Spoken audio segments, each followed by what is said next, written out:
გასული სავაჭრო სესიაზე ამერიკული კომპანიების შეფასება ერთ დღეში 1.5 ტრილიონით შემცირდა, ასეთი მკვეთრი ვარდნა S&P 500, Dow Jones და Nasdaq-ის ინდექსების 3%-იანი შემცირებით იყო გამოწვეული, რასაც თავის მხრივ ამერიკის ფედერალური რეზერვის გადაწყვეტილება განაპირობებდა. მოგეხსენებათ, Fed-მა რეფინანსირების განაკვეთი 25 საბაზისო პუნქტით 4.5%-იან ნიშნულამდე შეამცირა. Fed-ის ხელმძღვანელის ჯერომ პაუელის თქმით, მომავალ 2025 წელს ფედერალური რეზერვი სავარაუდოდ მოსალოდნელზე ერთით ნაკლებ ინტერვენციას განახორციელებს, რაც ნიშნავს, რომ მონეტარული პოლიტიკა პროგნოზირებულზე უფრო მკაცრი იქნება. ცხადია, მკაცრი მონეტარული პოლიტიკის გაგრძელების სიახლეს ინვესტორები პოზიტიურად არ იღებენ, რადგან ეს სესხების გაძვირებაზე და კაპიტალის ხელმისაწვდომობის შეზღუდვაზე მიუთითებს, თავად ეს მოცემულობა კი კომპანიების შეფასებაზე ნეგატიურად აისახება. იაპონიის ცენტრალურმა ბანკმა მონეტარული პოლიტიკა უცვლელად დატოვა. კომიტეტის გადაწყვეტილებით ძირითადი რეფინანსირების განაკვეთი ისევ 0.15%-იან ნიშნულზე განისაზღვრა. ცენტრალური ბანკის წარმომადგენლობის განმარტებით მარეგულირებელი ორგანოს მთავარი პრიორიტეტი ეკონომიკური ზრდის ხელშეწყობაა, სწორედ ამიტომ ბანკი მონეტარული პოლიტიკის გამკაცრებისგან თავს იკავებს. გადაწყვეტილების მიღების მთავარი მიზეზი ქვეყანაში რეცესიის განვითარების რისკების ზრდაა. რეფინანსირების განაკვეთის ზრდა, რომელიც ინფლაციის მაკონტროლებელი მთავარი მექანიზმია, თავის მხრივ ეკონომიკის შენელებას იწვევს. გლობალურ ეკონომიკის რისკების გათვალისწინებით კი იაპონია რეცესიის სერიოზული რისკის წინაშე დგას. გერმანიის კანცლერ ოლაფ შოლცსა და ამერიკის არჩეულ პრეზიდენტ დონალდ ტრამპს შორის სატელეფონო საუბარი გაიმართა. ინფორმაციას უკრაინული მედია გერმანიის ფედერალური მთავრობის წარმომადგენელზე შტეფან გებესტრაიძე დაყრდნობით ავრცელებს. მათი ინფორმაციით, ტრამპმა და შოლცმა ევროპაში უსაფრთხოების პოლიტიკის გამოწვევებზე ისაუბრეს. მხარეები შეთანხმდნენ, რომ უკრაინის წინააღმდეგ რუსეთის ომი ძალიან დიდხანს გრძელდება და რომ მნიშვნელოვანია სამართლიანი და მდგრადი მშვიდობის გზაზე რაც შეიძლება სწრაფად დადგომა. ამავე დროს შოლცმა დაადასტურა, რომ გერმანია გააგრძელებს რუსული აგრესიისგან თავდაცვაში უკრაინის მხარდაჭერას მანამ სანამ საჭირო იქნება.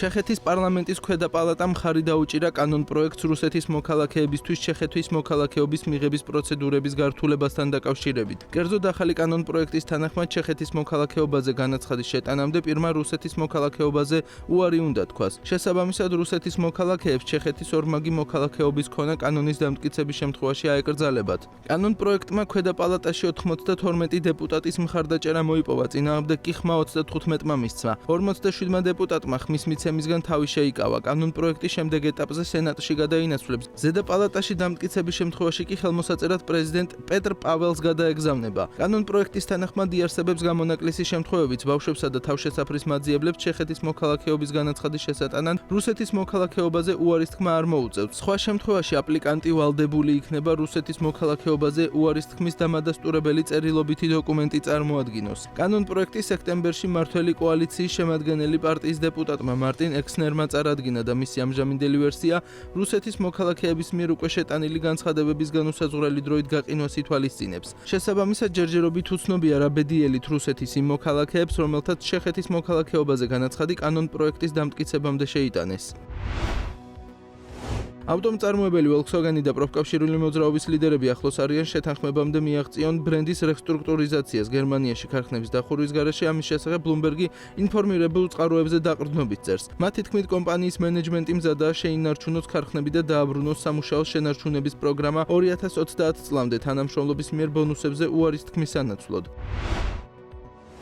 დაბალბიუჯეტიანი ავიაკომპანია Ryanair-მა და ვარშავა-მოდლინის აეროპორტმა 5 წლიანი კონტრაქტი ვერ გააფორმეს, ვინაიდან მხარეები დროულად ვერ შეთანხმდნენ თანამშრომლობის პირობებზე. Ryanair-სა და ვარშავა-მოდლინს შორის შეთანხმების არარსებობის გამო ზაფხულის ფრენების პროგრამა დაახლოებით 30%-ით შემცირდება. არსებულ ვითარებაზე ვარშავის აეროპორტსა და დაბალბიუჯეტიან ავიაკომპანია Ryanair-ს ჯერჯერობით ოფიციალური კომენტარი არ გაუკეთებია. ცნობილია, რომ 2024 წლის აპრილიდან სექტემბრის ჩათვლით Ryanair-ი მოდლინიდან 1.88 მილიონი მგზავრისთვის ანახორციელებდა ფრენებს. კაკაოს მარცვლის ფასმა ახალ რეკორდულ მაჩვენებელს მიაღწია და ტონაზე $12,000 გადააჭარბა. ინფორმაციას Market Watch-ი ავრცელებს. დღეის მდგომარეობით ფიუჩერსებმა ნიუ-იორკის ვაჭრობაზე ტონაზე $12,670 შეადგინა, რაც წინა სესიის დახურვის ფასს 7%-ით აღემატება. ბოლო 5 დღის განმავლობაში ფიუჩერსების ფასმა 21.7%-ით მოიმატა. მიმდინარე წლის დასაწყისიდან კაკაოს მარცვლის ღირებულება თითქმის 3-ჯერ გაიზარდა. ეს განპირობებულია გვალვის შედეგად მოსალოდნელი დაბალი მოსავლით განასა და კოტ-დივუარში, რომლებიც კაკაოს მარცვლის ქართლის მსოფლიოს უმსხვილესი მწარმოებლები არიან. არსებული პროგნოზით დასავლეთ აფრიკაში მშრალი ამინდი მომდევნო თვეებში კაკაოს მოსავალზე უარყოფითად იმოქმედებს. ამასთან დეკემბრიდან მარტამდე დამატებით საფრთხეს საჰარის ქარი ქმნის. ჯერჯერობით უცნობია შეივსება თუ არა კაკაოს მარაგი, რომელიც გასულ სასოფლო-სამეურნეო წელს მიწოდების რეკორდულად მაღალი დეფიციტის გამო მკვეთრად შემცირდა.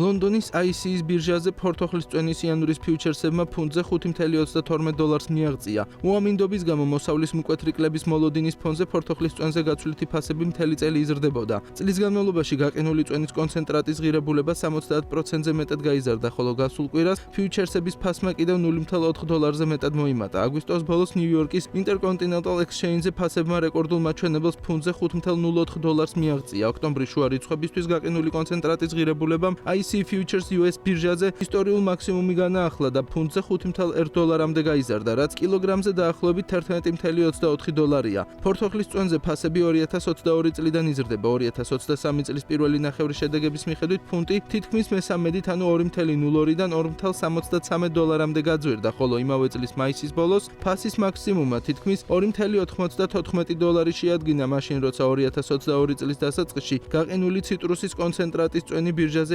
$1.42-ად ივაჭრებოდა. ფორთოხლის გაძვირების ძირითად მიზეზებად მიმწოდებელ ქვეყნებში, კერძოდ ამერიკასა და ბრაზილიაში მოსავლიანობის მკვეთრი ვარდნა სახელდება, რასაც მცენარით დაავადებების გავრცელება, ასევე გლობალური დათბობის უარყოფითი შედეგები იწვევს, როგორიც არის გახანგრძლივებული გვალვები ლათინურ ამერიკაში და ძლიერი ქარიშხალი ჩრდილოეთ ამერიკაში.